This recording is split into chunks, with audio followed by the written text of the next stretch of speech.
আমি কিন্তু একটা কথা খুব মানি, পরিবারের সকলকে ভালো রাখতে গেলে নিজেকে সবার আগে ভালোবাসা জরুরি। তার জন্য যত কষ্টই হোক না কেন সারাদিনে নিজের জন্য টাইম বের করা জরুরি। সারাদিনের প্রচুর ব্যস্ততার মাঝেও সোনা বাবার সাথে কাটানো মুহূর্তগুলোই আমার ভালো লাগার বিষয়। আর তার সাথে অল্প মেকআপ অথবা স্কিন কেয়ার তো একটুখানি আছেই।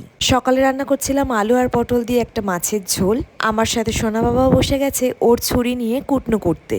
ছুরিটাতে একদমই ধার নেই, না ছুরিটা দিয়ে আমি বসে থাকি না, সামনেই বসে থাকি। কারণ সোনা বাবা ওর ছুরি নিয়ে যতক্ষণ একটা কুটনো কোটে ততক্ষণে আমি আমার সব কুটনো কুটে ফেলতে পারি। আজকে করেছি ডাল, ভাত, বেগুন ভাজা আর পটল আলু দিয়ে মাছের ঝোল।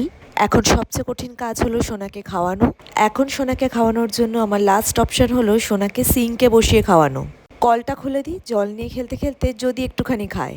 সোনাকে খাওয়াতে খাওয়াতে এতটাই দেরি হয়ে গেল যে বাথরুমে গিয়ে দেখি আগুনের মতন গরম জল পড়ছে। তাই আজকে আর স্নান করা হলো না, সন্ধেবেলা করব। সুপ্রতিমা অফিসে বেরিয়ে গেল আর সন্ধেবেলা সোনাকে নিয়ে যাচ্ছিলাম একটুখানি পার্কে। আর সন্ধেবেলা আমাদের টাউনশিপে ক্রিকেট ম্যাচ ছিল, সেটার জন্য রেডি হয়ে গিয়েছিলাম। ব্যাস এটুকুই, টাটা।